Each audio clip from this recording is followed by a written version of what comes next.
had an unprecedented year of victories in 2008, culminating in an election day action that surpassed their wildest dreams for what they could accomplish. After voters waited in line for over an hour to vote, they then waited in line to sign pro-marriage postcards. When Equality Maine ran out of 30,000 postcards, 3 times what they thought they could collect, voters signed scraps of paper, jotting their names and addresses down on anything they could find. Building on this momentum, Equality Maine and its coalition partners recently introduced a marriage bill, and they have a solid plan for winning marriage in the legislature and then protecting it in what will inevitably be a referendum campaign, and we will join them in that fight.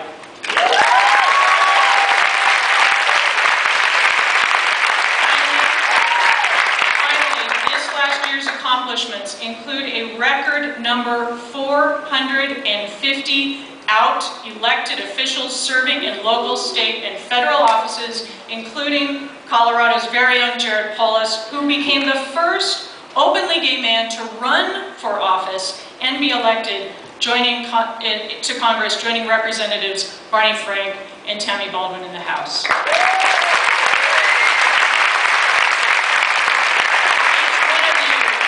Each one of you in this room who contributed to any of those victories and the many others that we had, thank you.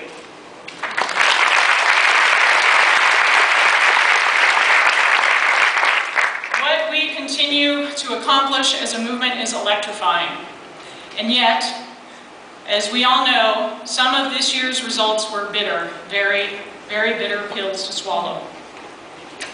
At the outset, let me say that I tend to be a glass half full kind of person, an optimist.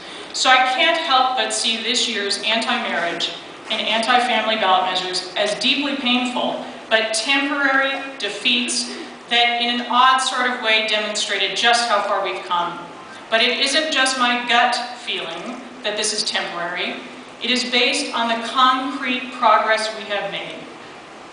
Just 4 years ago, we lost 13 anti-marriage ballot measures by huge margins, by an average of 67% and as high as 86% we lost. In California alone, the last time we faced a similar anti-marriage measure, we lost by over 20 points, and this year we lost by less than 4. I know it doesn't feel like it sometimes, but that is progress.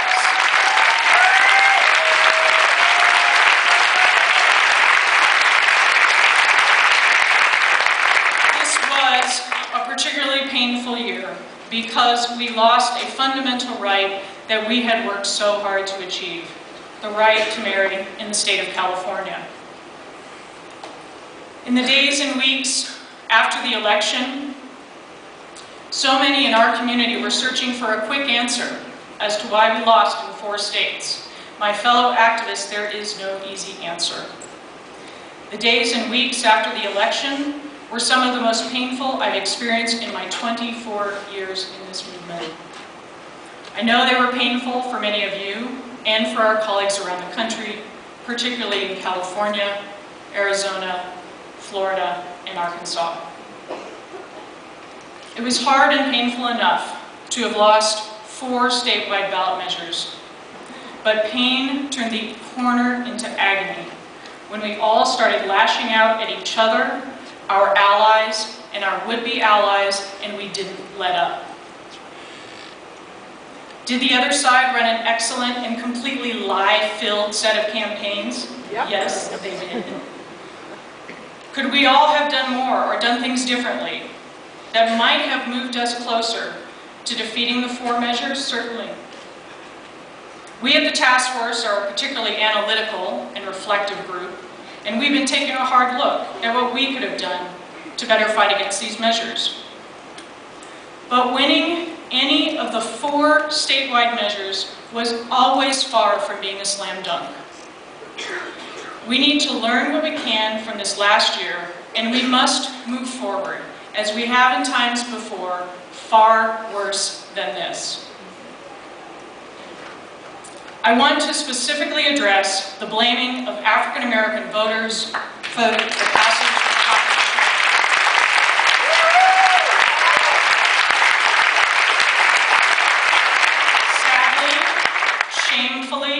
An incorrect statistic was put forth in the media, and many people in and outside of our community ran with it. I want to be very clear. The blaming of African American voters was wrong, despicable, and inexcusable.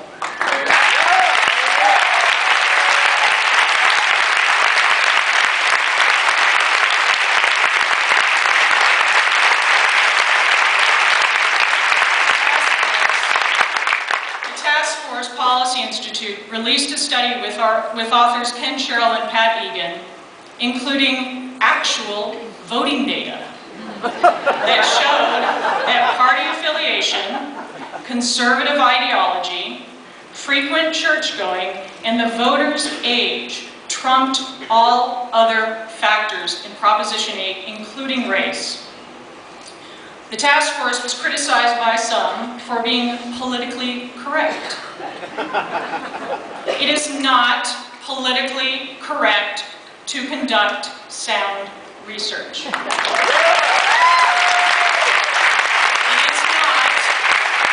not politically correct to challenge racism. Have we done enough as a community to deal with our own racism and to make sure that our movement is one that reflects the true diversity of LGBT people? We sure haven't. But the finger pointing and the scapegoating was an affront to the many people of color and others who worked on and with the campaign and to our allied organizations. Furthermore, it avoids the complexity of the work we still have to do to win equality. That's right. I have had enough, and we have had enough. Let us dig deep in ourselves and show others that we will not stoop to scapegoating, we will not turn our backs on our allies, and we will not give up.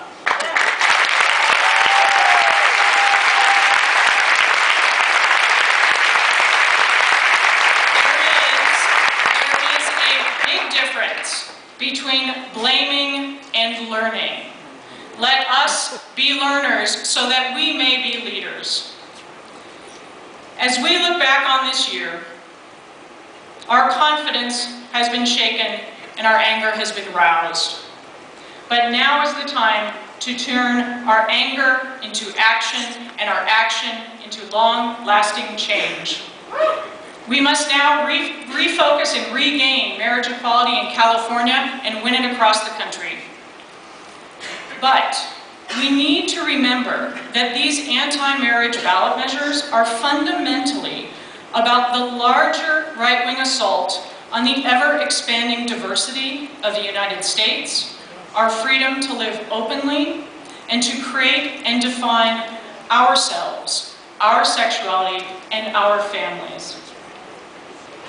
I urge us not to look at our movement as if it is only about this last election or only about marriage equality.